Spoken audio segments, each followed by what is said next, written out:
बरादरान मिल्लत इस्लामी अस्सलामु अलैकुम व रहमतुल्लाहि व बरकातुहू।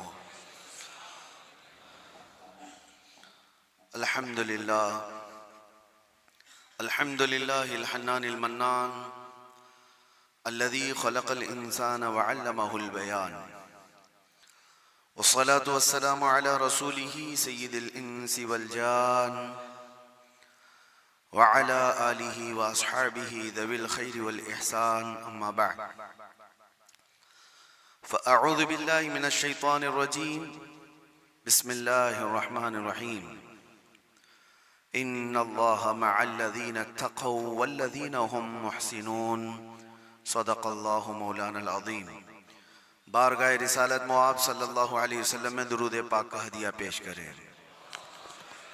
अल्लाहुम्मा सल्लि अला सय्यिदिना व मौलाना मुहम्मदिन मअदनिल जूदि वल करम व आलिहि व अस्हाबिहिल किराम व इब्निहिल करीम व बारिक व सल्लिम सलातन दाइमतन सरमदन अबदा। अज़ीज़ान गिराम वक़ार, माह रबीउल आखिर में तकरीबन सुन्नियों के यहाँ खुशगवार मौसम इस माने में आता है कि इसको हमारे दरमियान गौसे पाक का महीना 11वीं के महीने के नाम से याद किया जाता है। मैं सबकी बात नहीं कर रहा हूँ, सुन्नियों की बात कर रहा हूँ। और सरकार सैयदना अब्दुल कादिर जीलानी गौसुल आज़म बगदादी रज़ी अल्लाह तआला अन्हु के याद में तकरीबन पूरी दुनिया अपने अपने अंदाज से खिराज अकीदत पेश करती है, नियाज, ईसाले सवाब, बहुत सारी बातें। आज मैं एक बात अर्ज करना चाहता हूँ कि अल्लाह का वली कौन है। हम तो उन्हें सुल्तानुल औलिया कहते हैं। सुल्तानुल औलिया है क्योंकि अल्लाह तबारक व तआला के मुक़द्दस बंदों में कुछ वो हैं जिनको अल्लाह ताला ने अपनी महबूबियत के लिए चुन लिया है। अंबिया इकराम अलैहिमुस्सलाम का सिलसिला जब खत्म हुआ, हुजूर पाक सल्लल्लाहु अलैहि वसल्लम आखिरी नबी हैं, उनके बाद क़यामत तक कोई दूसरा नबी नहीं आएगा। तो नबियों के बाद नबियों का जो काम किया जाना है, उस काम को लेकर आगे बढ़ाने वाले उम्मत के वो सालिहीन को औलिया इकराम कहा जाता है। और वली होता कौन है? वली का कोई खास चेहरा, खास लिबास या कोई ऐसी चीज नहीं बताई गई, लेकिन कुरान ने कहा इन औलियाउहु इल्लल मुत्तकून, अल्लाह के वली सिर्फ वो होते हैं जो मुत्तकी होते हैं। और मुत्तकी कौन होता है? मुत्तकी किसको कहते हैं? तकवा वाला। ये अरबी का लफ्ज है। मुत्तकी किसको कहते हैं? उसकी बहुत सारी डेफिनेशन है। एक चीज मैं बताऊं, हुजूर पाक सल्लल्लाहु अलैहि वसल्लम ने फरमाया कुछ चीजें हलाल हैं, कुछ चीजें हराम हैं। हलाल भी सबको पता है ये हलाल है, हराम भी सबको पता है ये हराम है, जो वाज़ेह है, जिसमें कोई शक नहीं। लेकिन हलाल और हराम के बीच में कुछ चीजें ऐसी हैं जिनके बारे में शक होता है कि हलाल है कि नहीं है, हराम है या नहीं। तो फरमाया गया ऐसी शक वाली चीजों को छोड़ देने का नाम तकवा है। हराम चीजें छोड़ने का नाम नहीं। हराम चीजें छोड़ना तो मुसलमान के लिए जरूरी है। शराब नहीं पीता, चोरी नहीं करता, ज़िना नहीं करता, ये सारी चीजें नहीं करता, ये तो मुसलमान के लिए जरूरी है। लेकिन चंद वो चीजें हैं जो हराम और हलाल के बीच में मशकूक हैं, उन चीजों को भी छोड़ देने का नाम तकवा है। और तकवा दिल से होता है। तकवा दिल से होता है। इस तौर पर समझ लें कि हमेशा उसके सीने में अल्लाह का खौफ हो, हर घड़ी अल्लाह तबारक व तआला की खशियत हो, उसको तकवा कहा जाता है। तकवा। और तकवे के बगैर कोई वली नहीं होता। तकवा सबसे बड़ी चीज ये है कि तकवा कराता क्या है? ठंडियों में बिस्तर छोड़कर खड़ा हो जाता है बंदा अल्लाह की इबादत के लिए, तकवा है। रात के वक्त वो जब लोग सो रहे हों, ये रब ताला के हुजूर खड़ा हो जाता है, ये अल्लाह का खौफ उसको बिस्तरों से उठा देता है, ये तकवा है। अल्लाह का खौफ उसे ऐसी जगहों की तरफ देखने भी नहीं देता जिसको दुनिया आमतौर पर देखती है, ये तकवा है। अल्लाह का खौफ उसके सीने में, उसकी आंखें महफूज हैं, उसकी जुबान महफूज है, उसका दिल महफूज है, उसके हाथ पैर महफूज हैं गुनाहों से, ये तकवा है। और ये तकवे के साथ ही कोई अल्लाह का वली होता है। अल्लाह का वली वो नहीं कि लठ छोड़ करके रखा है बालों की, 10-10 अंगूठियां पहन के घूम रहा है और कोई भी बाबा बन करके लोगों को लूट रहा है, उसको लोग समझ लिए कि अल्लाह का वली है। अल्लाह का वली वो नहीं होता। सबसे बड़ी बात आपको मैं बताऊं, हुजूर पाक सल्लल्लाहु ताला अलैहि वसल्लम को छोड़ करके कोई अल्लाह तक पहुंच ही नहीं सकता। बखुदा खुदा का यही है दर, नहीं और कोई मफर मखर, जो वहां से हो यही आके हो, जो यहाँ नहीं तो वहां नहीं। बे उनके वास्ते खुदा कुछ अता करे, हाशा गलत गलत ये हवस बेबसर की है। हुजूर को छोड़ करके कोई डायरेक्ट जाने वाला रास्ता है ही नहीं, नबी पाक सल्लल्लाहु अलैहि वसल्लम। अब ये बात मैं क्यों कह रहा हूं, कुछ वो लोग जो वली बनने का दावा कर रहे हैं, ढकोसला है, जिनके यहाँ हुजूर पाक की शरीयत का कोई लिहाज नहीं। हुजूर से अगर मोहब्बत हो तो हुजूर की सुन्नत से भी मोहब्बत होगी, हुजूर से अगर मोहब्बत हो तो हुजूर की शरीयत से मोहब्बत होगी। नबी पाक सल्लल्लाहु ताला अलैहि वसल्लम के सहाबा में सिद्दीक अकबर से बढ़कर वली कौन है? फारूक आजम की तरह वली कौन है? उस्मान गनी की तरह अल्लाह का वली कौन है? हैदर कर्रार तो शाह विलायत हैं, वलियों के सरदार हैं। तो मुझे आप बताओ, ये सहाबा में से कभी कोई ऐसा सहाबी जो रसूलुल्लाह की इक्तिदा करने में पीछे रह गया हो, कोई नमाज कज़ा करता हो, शरीयत की धज्जियां उड़ाता हो? कोई एक भी सहाबी आपको ऐसा नहीं मिलेगा, एक भी सहाबी नहीं मिलेगा। क्योंकि सबको पता है रसूल पाक सल्लल्लाहु अलैहि वसल्लम का दरवाजा छोड़कर अल्लाह तक नहीं पहुंच सकता, कोई नहीं पहुंच सकता। अब मैं यहां पर आपको एक मिसाल दे दूं कि बगदाद में एक बार ये मशहूर हो गया कि एक अल्लाह के वली दरियाए दजला के पास आए, बहुत इबादत करते हैं, बहुत तवज्जो से। गौसे पाक का जमाना है। सरकार गौसे पाक को जब ये खबर हुई कि एक कोई बड़े वली आए हैं दरियाए दजला के पास इबादत कर रहे हैं, तो आपने कहा अल्लाह के वलियों से मुलाकात ये अपने आप में एक इबादत है, मैं उनसे मुलाकात जरूर करूंगा। तो सरकार गौसे पाक भी चले गए दरियाए दजला के पास कि वो उस अल्लाह के वली से मैं मुलाकात करूं। जब वहां पहुंचे तो पता चला कि वो सुबह ही वहां से रुखसत हो गए थे, चले गए थे। गौसे पाक से उनकी मुलाकात नहीं हो पाई, लेकिन लोगों में मशहूर था, सारे लोग देख रहे थे, वो कंटिन्यू इबादत करते थे, मुसलसल इबादत करते थे। तो गौसे पाक रदी अल्लाह तआला अन्हु जब लोगों से पूछते वो इबादत कहाँ करते थे, लोगों ने बताया जो जगह थी वो रेत पर, जो है दरिया के किनारे जो रेती पड़ी हुई थी उसी पर इबादत करते थे। गौसे पाक गौर से निशानियां देखते हैं, उनके सजदों के निशान थे, उनके हाथों के पैरों के निशान थे। आपने गौर से देखने के बाद फिर कहा तुम लोग झूठे शख्स को अल्लाह का वली समझ लियो, वो कहां से अल्लाह का वली था, तुम लोग किसी को भी वली मान लेते हो। लोगों ने कहा आपने तो देखा नहीं और ऐसे ही आप कह रहे, हम तो उनको मुसलसल इबादत करते हुए देख रहे थे, कोई नमाज कज़ा तो नहीं करते थे। गौसे पाक का मेयार देखें, किसको वो अल्लाह का वली समझते थे, कसौटी। सरकार गौसे पाक फरमाते तुमने देखा जरूर होगा, लेकिन मैं उनके निशानात देख रहा हूं, सजदे में जाने के, हाथों के निशान यहां नजर आ रहे हैं। तो लोगों ने पूछा इससे क्या समझ में आया आपको? कहा देखो 10 उंगलियां रेत पर ऐसी खुली हुई पड़ी दिख रही हैं, और मेरा मानना यह है कि जब नबी पाक सल्लल्लाहु ताला अलैहि वसल्लम सजदा करते थे तो 10 उंगलियां मिली हुई होती थी। सजदे में हुजूर पाक सल्लल्लाहु अलैहि वसल्लम की उंगलियां मिली हुई होती थी, और ये शख्स जिसको तुम इबादत करता हुआ देख रहे हो उसकी उंगलियां पूरी फैली हुई हैं।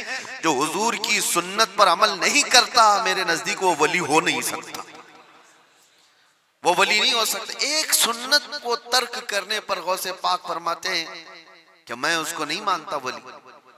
अब आप अंदाजा करें, लोगों ने तो पता नहीं किसको किसको वली बना लिया है, कैसे कैसे बाबाओं के पीछे ये घूम रहे हैं, वो ऐसे बाबा जिनके नमाज का कोई ठिकाना नहीं, दिन भर कव्वाली में बैठे रहते, नमाज के बारे में पूछो तो कहेंगे मक्का में पढ़ते हैं, मदीने में पढ़ते हैं। कुछ वो भी हैं जो दिल की नमाजों की बात करते हैं। ये सब शैतान है।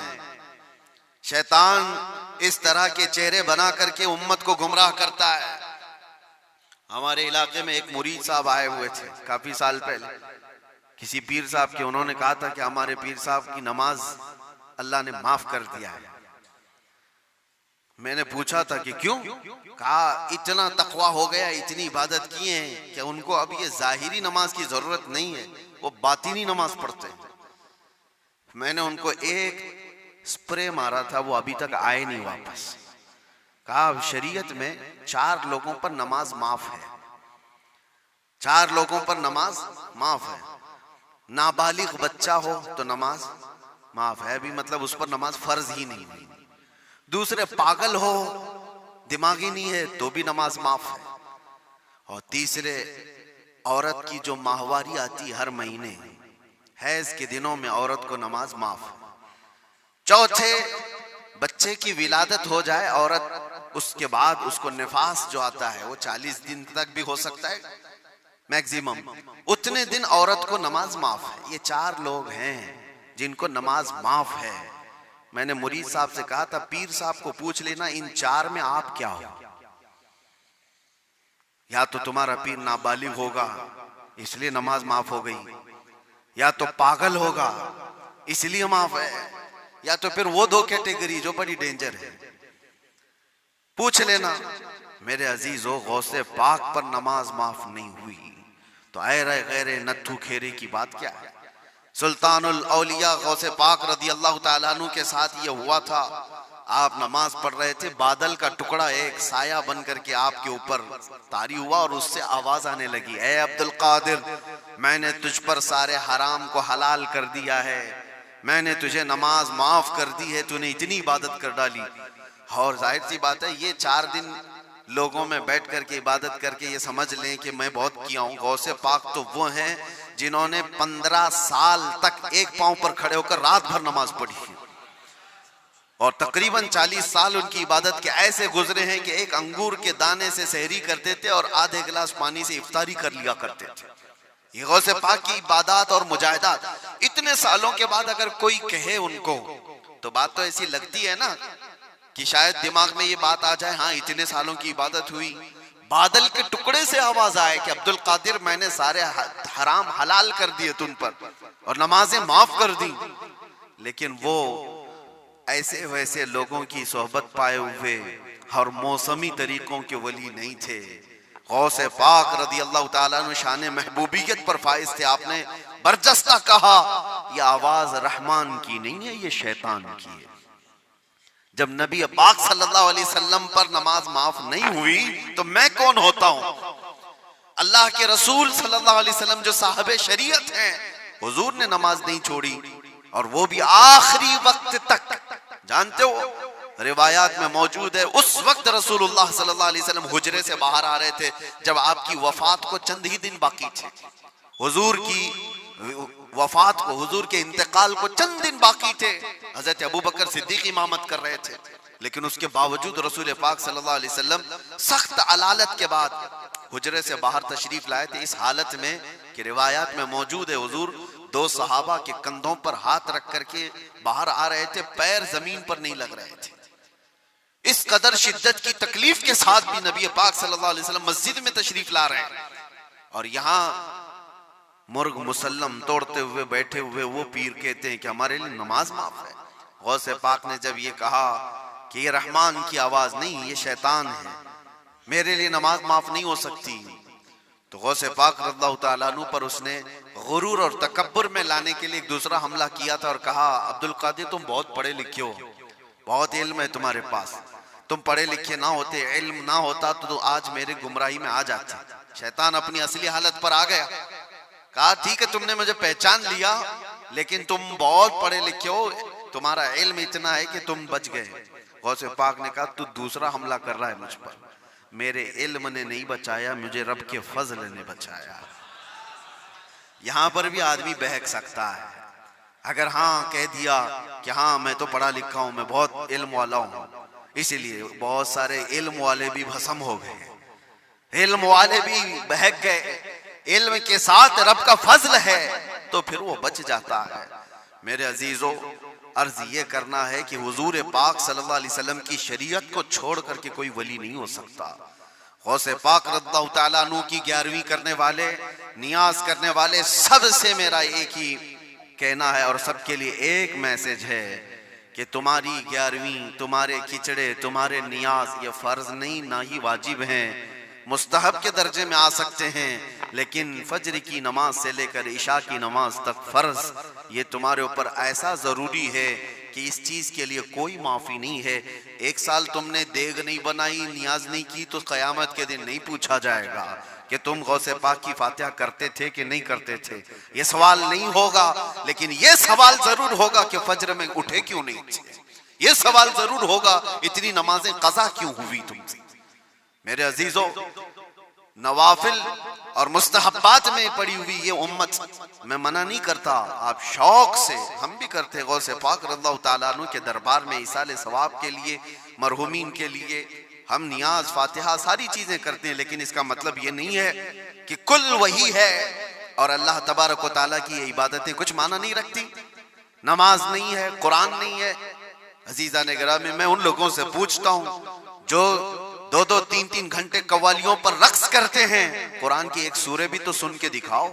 वो रब का कलाम है, अल्लाह का कलाम है। किसी कारी कुरान से तुम किरत सुन करके झूमो, फिर पता चले कि ईमान तुम्हारे दिल में कितना है। ढोल बाजों पर रक्स करने वाली कौम, ईमान से अगर ताल्लुक है तो इन खुराफात में नहीं जा सकता। कभी ईमान मजबूत करो, औलिया कामिलीन की जमात से वाबस्ता रहना ये जरूरी है, लेकिन उसका मतलब सिर्फ ये नहीं जो बनाया गया है। हम सुन्नियों पर एक बड़ा इल्जाम ये लगाया जाता है कि ये सिर्फ चादर, गागर, जुलूस, फातिहा, नियाज, 11वीं वाले लोग हैं। मेरे अजीजों, वो एक पार्ट है। जालिमों ने जिस तरह का ये हमारे ऊपर इल्जाम लगा कर रखा है कि ये सजदे करने वाले लोग हैं, कब्र की पूजा करने वाले लोग हैं, और मज़ारात औलिया पर जाकर शिर्क व बिदअत करने वाले लोग हैं, दुनिया को ये फैला करके रखा गया। हम उससे बरात का इजहार करते हैं। हम सुन्नी मजार को सजदा तो छोड़ो, हम रसूल को भी सजदा नहीं करते। सजदा सिर्फ और सिर्फ अल्लाह वहदहू ला शरीक के लिए है, इबादत सिर्फ अल्लाह रब्बुल इज्जत के लिए है। सजदा तो दूर की बात, झुकना भी जायज नहीं है, झुकना भी जायज नहीं। हम इस अकीदे के हामिल हैं, अल्हम्दुलिल्लाह, मज़ारात पर जाते हैं तो शिर्क व बिदअत के लिए नहीं, मेरे मुस्तफ़ा के फरमान पर जाते हैं, हुजूर पाक सल्लल्लाहु अलैहि वसल्लम के फरमान की बुनियाद पर जाते हैं। और रही बात औलिया कामिलीन के मज़ारात पर जाकर दुआ करना, ये कुरान से हम अखज़ करते हैं कि सैयदना ज़करिया अलैहिस्सलाम, ज़करिया अलैहिस्सलाम अल्लाह के नबी हैं। पता है, बैतुल मुक़द्दस के इमाम कुरान में है 3 पारे में, सूरह आले इमरान, आप पढ़ करके देखना। उनको औलाद नहीं थी, 90 साल की करीब उम्र हो गई थी, लेकिन उसी वक्त बैतुल मुक़द्दस में हजरत बीबी मरियम को लाया गया था। हजरत बीबी मरियम का भी मामला ऐसा है, उनकी वालिदा मन्नत करी थी, उनके वालिद इमरान, उनकी वालिदा हन्ना, उनको भी औलाद नहीं थी। उन्होंने मन्नत की थी कि अल्लाह अगर हमको तू बेटा दे तो हम बैतुल मुक़द्दस की खिदमत में वक्फ करेंगे। बेटा नहीं हुआ, बेटी हुई। मन्नत के मुताबिक उन्होंने अपनी बेटी का नाम मरियम रखा और ला करके बैतुल मुक़द्दस में वक्फ कर दिया बचपन में। तो किसको दिया जाएगा? जो बैतुल मुक़द्दस के इमाम थे, मुतवल्ली थे, हजरत ज़करिया अलैहिस्सलाम, उनके हाथ में दिया गया कि बच्ची वक्फ है। हजरत ज़करिया अलैहिस्सलाम ने कबूल किया और एक मेहराब में बच्ची को रखते थे।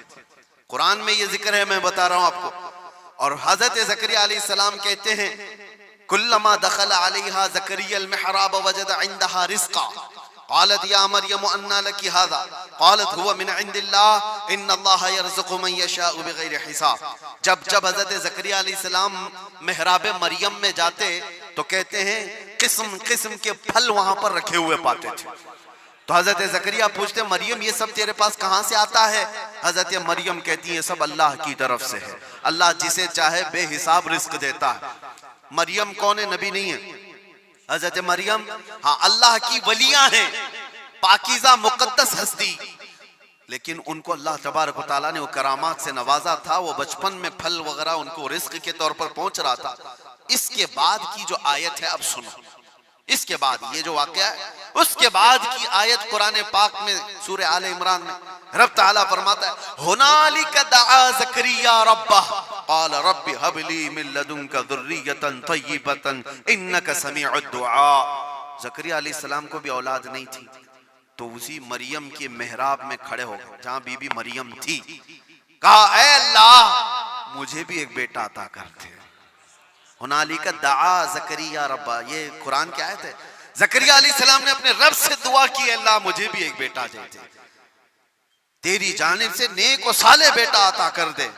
अब ये दुआ तो हो गई और कुरान में उसके फौरन बाद आयत है फनादतहुल मलाइकतु व हुवा क़ाइमुन युसल्ली फिल मिहराब अन्नल्लाह युबश्शिरुका बियहया। उसी वक्त अल्लाह के फरिश्तों ने बशारत दे दी ज़करिया अलैहिस्सलाम को, तुम्हारी दुआ कबूल हो गई और यहया अलैहिस्सलाम की शक्ल में तुम्हें बेटा मिलने वाला है। इतनी तेज दुआ। अब मैं आपको बताता हूं ये आयत मैं क्यों पढ़ रहा हूं और क्यों आपके सामने रख रहा हूं। ज़करिया अलैहिस्सलाम खुद अल्लाह के नबी हैं और जहां के इमाम है वो बैतुल मुक़द्दस है, दुनिया का सबसे मुक़द्दस तरीन मकाम। उस वक्त बैतुल मुक़द्दस में हजरत ज़करिया अलैहिस्सलाम जहां इबादत करते थे वहीं पे दुआ भी तो कर सकते थे, वहीं पर दुआ कर सकते थे, लेकिन कुरान ये कहता है वो मेहराब मरियम में आकर के दुआ कर रहे हैं। मेहराब मरियम में जहां बीबी मरियम बैठी वहां दुआ कर रहे हैं। इससे पता ये चलता है कि अल्लाह के सालेह बंदे जहां होते हैं वहां से दुआएं कबूल होती। पता चला जहां नेक और सालेह अल्लाह के वली रहा करते हैं वहां से जब नबी की दुआ कबूल होती है तो फिर उम्मती की क्यों नहीं कबूल होती। और फौरन दुआ कबूल हुई और बेटा भी मिला। अब ये लोग कहते हैं गरीब नवाज के यहाँ जाते हैं तो क्या बेटा मिलता है, बेटी मिलती है, औलाद मांगने जाते हैं। जालिमो तुम्हें पता नहीं ज़करिया अलैहिस्सलाम बीबी मरियम के पास खड़े होकर बेटा मांगे थे तो बेटा नबी की शक्ल में मिला था। हाँ ये नहीं है कि वो बीबी मरियम से मांग रहे थे, वो अल्लाह से मांग रहे थे, लेकिन जगह कौन सी है, जगह का भी असर होता है। हाँ एक बात मैं आपको बता दूं कि जगह का अगर असर नहीं होता तो मस्जिदें और ये सारी चीजें बनाने की जरूरत क्या होती। इबादत करने के लिए भी जगह है, खाना खाने की भी आपके घर में जगह है, हाजत में जाने के लिए भी कोई जगह है, आपका ट्रीटमेंट करने के लिए हॉस्पिटल में भी जगह है। हर चीज एक एक जगह पर होती है कि नहीं होती, होती। जिन लोगों का वो मानना है कि कुछ भी नहीं जरूरी है वहां जाना यहाँ जाना, तो मैं उनसे कहता हूँ कभी बाथरूम में बैठ करके डॉक्टर से अपना इलाज करा लोगे।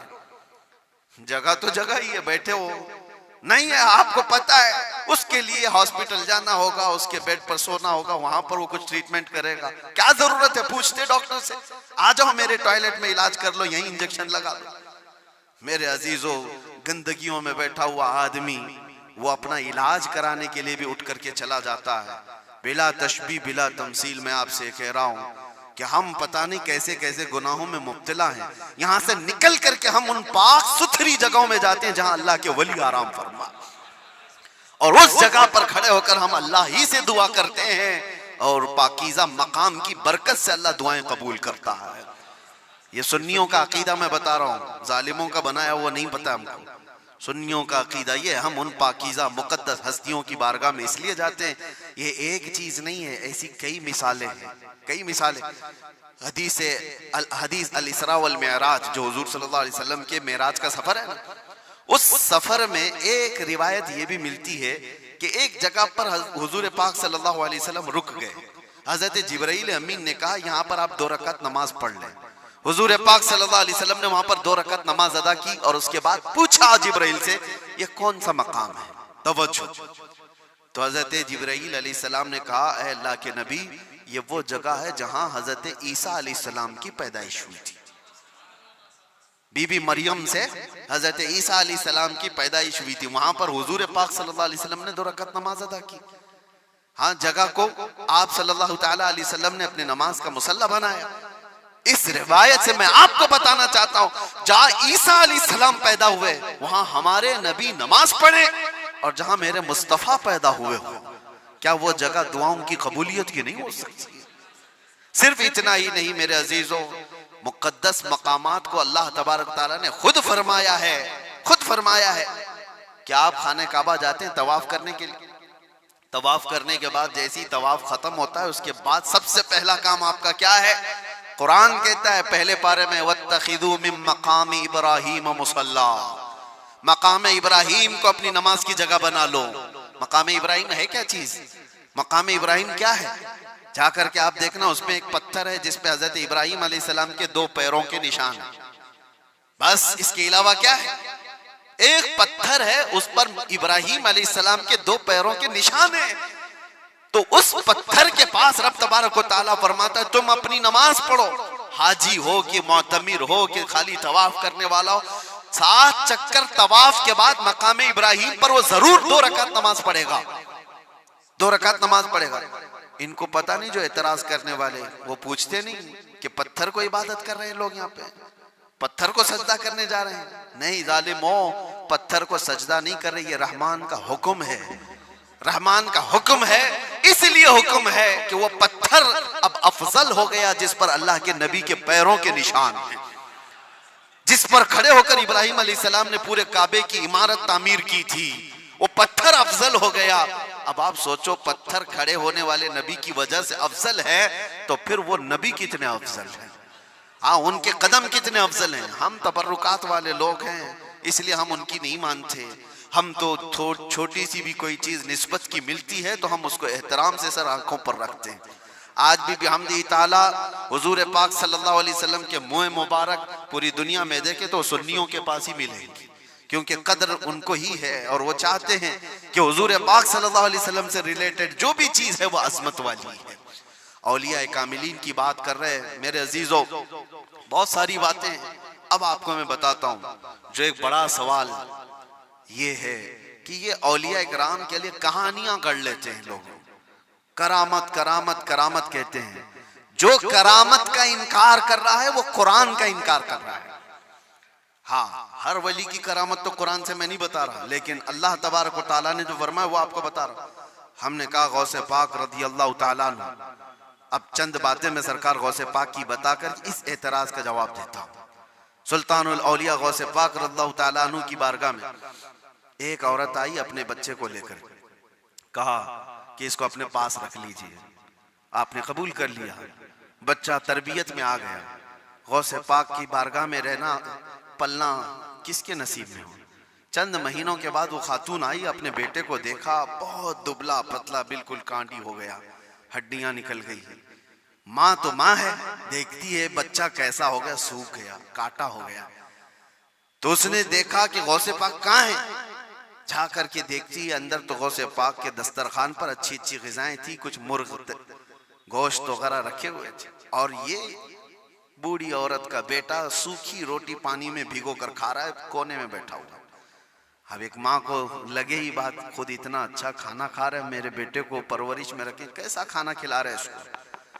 उस औरत ने कहा ये कैसी तरबियत है सैयदना अब्दुल कादिर, ये क्या है, मेरा बच्चा तो ऐसा है। आपने जवाब कुछ नहीं दिया। थोड़ी देर के बाद, खाना खत्म होने के बाद, उन हड्डियों को ऐसे जमा किया और कहा कुम बिइज़्निल्लाह, अल्लाह के हुक्म से उड़ जाओ। एक मुर्गी फड़फड़ाती हुई खड़ी हो गई। हाँ, आपने कहा कि जब तेरा बच्चा इस काबिल हो जाए तो वो भी रोज मुर्गी खाए। उसकी तरबियत चल रही है, उसकी तरबियत चल रही है। जब बंदा अपने नफ्स को मार लेता है तो अल्लाह सारी ताकतें उसको अता करता है। अल्लाह के लिए जब बंदा दुनिया छोड़ देता है तो अल्लाह उसका हो जाता है। तो गौसे पाक की ये बात बताने पर एक साहब मुझसे कह रहे थे, कहां से आप ये सारी चीजें लेकर के आ गए कि एक बंदा भी किसी चीज को जिंदा कर रहा है। उन्होंने ये नहीं देखा क्या गौसे पाक ने क्या कहा, अल्लाह के हुक्म से उठ जा। गुफ्त-ए वो गुफ्त-ए खुदा बुवत, फारसी में कहा जाता है अल्लाह का वली इस मकाम पर पहुंच जाता है कि जब वो बोलता है तो जुबान उसकी होती है, कलमा अल्लाह का होता है, कलमा अल्लाह का होता है। गौसे पाक की इस करामत पर एतराज करने वाले, तुम्हें पता नहीं, मुर्दों को जिंदा करना, अगर ये सिर्फ और सिर्फ आप ये कहते हैं कि इसकी वजह से शिर्क हो जाएगा, शिर्क का अकीदा, अल्लाह का काम ये जिंदा करना अल्लाह का ही काम है। लेकिन अल्लाह अगर किसी को ये ताकत दे दे तो क्या इब्राहिम अलैहिस्सलाम का वाकया कुरान में नहीं है? 4 परिंदे ले लो, उनको ज़बह करो, उनका कीमा करो, मिक्स करो, 4 पहाड़ों पर रख करके आओ। तीसरे पारे में है। और इब्राहिम अलैहिस्सलाम ने 4 परिंदों को ज़बह किया, उनका कीमा किया और अलग अलग पहाड़ों पर रख कर आए। और फिर अल्लाह ने फरमाया हर परिंदे का नाम लेकर बुलाओ, तुम मदउहुन्ना यातीनका सअया। कुरान में परिंदों को जब से इब्राहिम अलैहिस्सलाम ने पुकारा वो उड़ते हुए आए अपनी अपनी मुंडियों के साथ, और इधर जो गोश्त था वो पूरा जिस्म बन गया और सब के सब अपने अपने मुंडियों से जुड़ गए और जिंदा परिंदा होकर उड़ गए। ये वाकया कुरान में मौजूद है। सिर्फ इतना ही नहीं मेरे अजीजों, ईसा अलैहिस्सलाम के बारे में कुरान क्या कहता है कि ईसा अलैहिस्सलाम वो उबरिउल अकमह वल अबरस व उहयिल मौता बिइज़्निल्लाह, जो सफेद दाग वाला होता था, कोढ़ की बीमारी वाला होता था, ईसा अलैहिस्सलाम हाथ रखते तो सही हो जाता था। और कभी मरे हुए आदमी को ठोकर मारते तो जिंदा खड़ा हो जाता था। मट्टी के परिंदे बनाते, फूंक मारते वो उड़ने लग जाते थे। ये इधर उधर की किताबों की बात नहीं कर रहा हूँ, कुरान की बात कर रहा हूँ। कुरान में मौजूद है। अल्लाह के नबियों को अल्लाह ने ये ताकत अता की थी। मेरे अजीजों, गौसे पाक रदी अल्लाह ताला अन्हु की इस करामत पर एतराज करने वाले वो सिर्फ जाहिर को देखते हैं। गौसे पाक उम्मत मुस्तफ़ा के वली कामिल हैं, रसूलुल्लाह की उम्मत के वो औलिया के सरदार हैं। अल्लाह ने उनको वो ताकत अता फरमाई थी कि जब वो किसी चीज को हाथ लगा देते तो अल्लाह उनकी उस चीज को पूरी फरमा देता था। अब आपको चंद करामतों के बाद ये भी मैं बता दूं। एक बार गौसे पाक रज़ियल्लाहु ताला अन्हु बयान कर रहे थे और एक चील उड़ती हुई आई ऊपर से, बहुत ची ची ची आवाज कर रही थी। तो मजमे में इधर से उधर लोग देखने लग गए। डिस्टर्ब हो जाता ना, यहाँ होता है, अभी थोड़ी सी आवाज उधर आ जाए तो सबकी गर्दनें उधर हो जाएंगी। और गौसे पाक के मजमे में ये बेअदबी है। हुजूर गौसे पाक खुतबा दे रहे हो और इधर उधर कोई चेहरे उठाए तो आपने सिर्फ और सिर्फ घूर करके उस चील को देखा, उसकी मुंडी अलग और धड़ अलग गिर गई, वो मर के तड़पने लगी, खत्म हो गई। आपका खुतबा चलता रहा, अब कोई गर्दन उठा के देखता भी नहीं था, सब गौसे पाक की तरफ कि वो निगाहे जलाल जो चील पर पड़ी थी कहीं और भी ना पड़ जाए। सबका इन्हिमाक तवज्जो के बाद जब गौसे पाक का खुतबा खत्म हुआ तो ऐसा नहीं कि आप उस चील के पास गए, उसके मुंह को उठाया, उसके धड़ से लगाया, कहा कुम बिइज़्निल्लाह, अल्लाह के हुक्म से उड़ जा। वो चील फिर से जिंदा उड़ती चली गई। ये करामात के बाब में है। ये करामात, इसको क्या कहते हैं? करामत मौजिज़े का परतव है। अल्लाह के वली के हाथ से ऐसा काम जो आम आदमी नहीं कर सकता, और ये खसूसी ताकत अल्लाह ताला ने अपने बंदों में उन औलिया को दी है जो मुत्तकी और परहेजगार होते। अब मैं आपको बताता हूँ, वक्त कम है। ये कहते हैं कहानियां हैं, ये लोगों की बनाई हुई दास्तानें हैं। मेरे अजीजों, तुमको मानना और ना मानना ये हमारे लिए जरूरी नहीं, और ना ही हम किसी को मनवाने जा रहे हैं। बात इतनी है कि हजरत सुलेमान अलैहिस्सलाम के दरबार में भी ये बात हुई थी कि सुलेमान अलैहिस्सलाम के दरबार में सारे परिंदे हाजिर थे, एक परिंदा नहीं आया था, हुदहुद लेट से आया। सुलेमान अलैहिस्सलाम जलाल में कहा उसको मैं सजा दे दूंगा। बहुत देर के बाद आया, पूछा कि तेरा उज्र बता, क्यों तू ताखिर से आया। ये भी कुरान की बात कर रहा हूँ, 19वें पारे में उठा करके आप पढ़ लेना इसको। उसने कहा ऐ अल्लाह के नबी, मैं उड़ते उड़ते एक ऐसी जगह पर चला गया था जहां देखा लोग शिर्क कर रहे हैं, सजदा कर रहे हैं एक औरत को, सजदा करते हैं सूरज को, और एक औरत उनकी हाकिम है, औरत उनके ऊपर हुकूमत कर रही है जिसका नाम सबा बल्कीस है। सुलेमान अलैहिस्सलाम ने कहा अच्छा ऐसा है, तो जा करके अब सुलेमान अलैहिस्सलाम ने कहा मेरा खत दे दो, अल्लाह की बारगाह में वो सरबसुजूद हो जाए, शिर्क को छोड़े और वो ईमान लाए। खत ले जा करके दिया गया, कौन? परिंदा ही। वो औरत मानने से इनकार कर दी, जो भी मामला है, और वो लड़ना चाहती थी, अपनी फौज लेकर के सुलेमान अलैहिस्सलाम के पास आना चाहती थी। फौज लेकर वो निकली, लेकिन उसके साथ एक मामला था। वो जिस तख्त पर बैठती थी वो दुनिया का सबसे महंगा तख्त था। ऐसा तख्त था कि सोने और चांदी से जड़ा हुआ, हीरे कीमती उस पे लगे हुए, और उस तख्त की हिफाजत के लिए 7 दरवाजे बने हुए थे। हर दरवाजे पर संतरी पहरेदार खड़े। सुलेमान अलैहिस्सलाम को ये बात हुदहुद ने बताई, लेकिन ये तो जिक्र कुरान में इसका नहीं है, लेकिन सुलेमान अलैहिस्सलाम को ये मालूम था कि उसका तख्त है। वो गैब के जानने वाले को ही नबी कहा जाता है।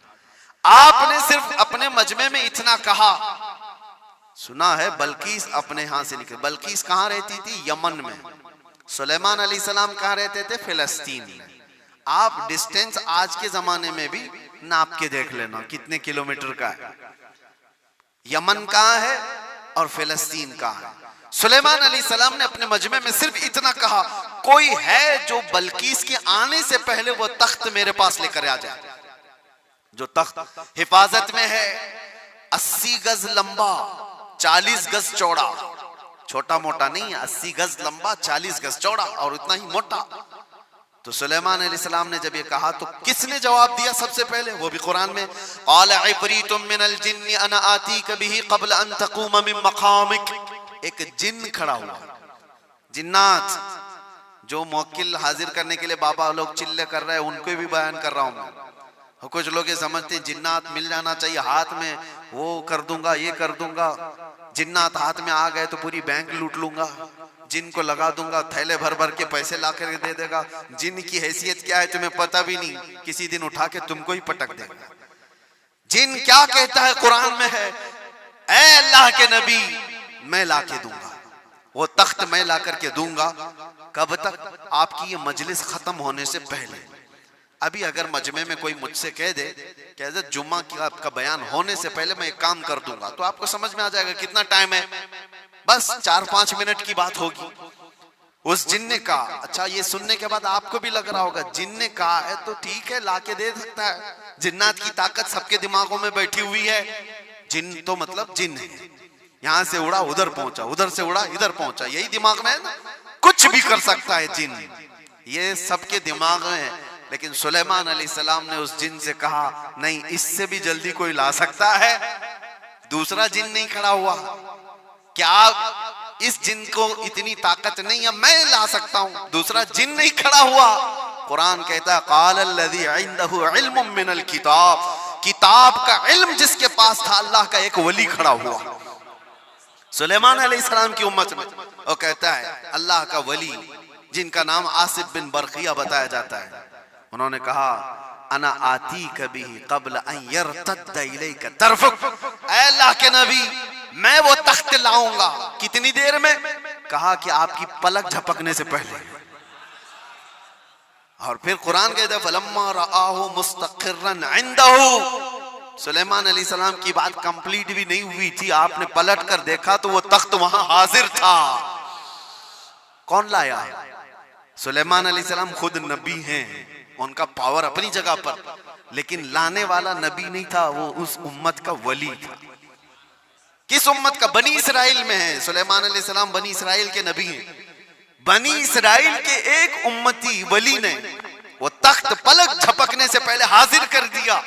1000 किलोमीटर से भी ज्यादा का डिस्टेंस है यमन और फिलिस्तीन में, ज्यादा है, उससे ज्यादा है, और तख्त पलक झपकने से पहले लाकर हाजिर कर दिया। और कुरान की आयतें पढ़ो, उन्होंने ये नहीं कहा मेरे बाजू की ताकत है, मेरी कुव्वत है, मैं इतना पावरफुल हूं, बल्कि तख्त हाजिर करके उसके बाद सुलेमान अलैहिस्सलाम ने क्या कहा? हाज़ा मिन फज़्ल रब्बी, ये मेरे रब का फजल है, ये मेरे रब का फजल है। अब तवज्जो चाहता हूं, सुलेमान अलैहिस्सलाम के उम्मती बनी इसराइल के वली, उनको ये ताकत है, उनको ये ताकत है कि वो यमन से फिलिस्तीन में पलक झपकने से पहले तख्त ला सकते हैं। तो बहरहाल सुलेमान अलैहिस्सलाम से कई दर्जे अफजल मोहम्मदुर रसूलुल्लाह हैं, बनी इसराइल से कई दर्जे अफजल उम्मत मोहम्मदिया है। बनी इसराइल के वली का मकाम जहां तक नहीं है, उससे कई दर्जे अफजल रसूलुल्लाह की उम्मत के वली का मकाम है। और आम वली की बात नहीं, वलियों का वली और सुल्तानुल औलिया गौसे पाक का मकाम कुछ और है। फिर बगदाद से जब वो ये कहते हैं कि मैं मगरिब में हूं और मेरा मुरीद मशरिक में हो और उसका सतर खुल जाए तो मैं यहीं से उसको छुपा दिया करता हूं, तो ये बात कोई गलत नहीं है। अल्लाह ने उनको वो मकामात अता किए हैं। गौसे पाक ने इसीलिए तो कहा था अपने कसीदे में, रअयत नज़रतु इला बिलादिल्लाहि जमअन का खरदलतिन अला हुक्म इत्तिसाली, मैं अल्लाह के सारे शहरों को ऐसे देखता हूं जैसे राई के दाने को अपने हथेली में देखता हूं। हाँ, ये कुरान से मैंने बताया है, लफाजी नहीं है जो कहते कहानियां कहानियां हैं। वो कुरान भी तो पढ़ करके देख लें। कुरान पढ़ने के बाद उन्हें समझ में आ जाएगा कि वली की ताकत क्या होती है, वली की करामत क्या होती है। करामतों का मुनकिर ये कुरान का मुनकिर है। अल्लाह उनको हिदायत अता फरमाए और हमें हमेशा औलिया के कदमों से वाबस्ता रखे। आज हम करामत देखने के चक्कर में नहीं घूमे। मैं ये भी बात बता दूं, आप ये मत सोचो कि मुझे यहाँ करामत दिखना चाहिए, वहां करामत दिखना चाहिए। आप करामत देखने के चक्कर में इधर उधर ना जाओ। आप वलियों के तकवे देखने के लिए घूमते रहो, वलियों की शरीयत पर अमल को देखते रहो, ताकि तुम्हारे अंदर भी वो तकवा आ जाए, तुम्हारे अंदर भी वो अमल आ जाए। हाँ, बस आखिर बात ये है कि हम दुआ यही करते हैं कि इन औलिया के दामन से वाबस्ता रहें, जिंदा भी इनके कदमों में रहें और मरें तो इनके आसपास रहें। ये तमन्ना है। क्यों? इसलिए कि पता है हम बैठे हुए हैं, किसी जगह गए हैं, कहा मुफ्ती साहब आए हैं, भीड़ भाड़ बहुत थी और लोग ला करके गर्मी की वजह से पंखा लगा दिए। पंखा चल रहा है, हवा तेज आ रही है। किसके लिए लगाया? हमारे लिए लगाया। लेकिन आसपास बैठे हुए सब हवा खा रहे हैं। उनके लिए लाया नहीं गया था पंखा, हमारे लिए लाया गया था। लेकिन पंखा ऐसा नहीं है कि एक ही जगह फेंक रहा है हवा, बल्कि आसपास जो बैठे हुए हैं वो भी गर्मी से जो बेहाल थे अब बाहाल हो गए, उनको भी हवाएं मिल रही है। यही बात है, औलिया के आस्थानों के पास जाने से अल्लाह की रहमतें झमाझम बरस रही होती हैं। हम गुनहगारों पर भी वो छींटे पड़ जाते हैं और हमारा दिल भी चमकने लग जाता है। अल्लाह तबारक व तआला हमें तकवा अता फरमाए। औलिया कामिलीन के वास्ते अल्लाह तबारक व तआला आखिरत में हमारी मग़फ़िरत फरमाए। व आखिरु दावाना अनिल हम्दुलिल्लाहि रब्बिल आलमीन। अस्सलामु अलैकुम।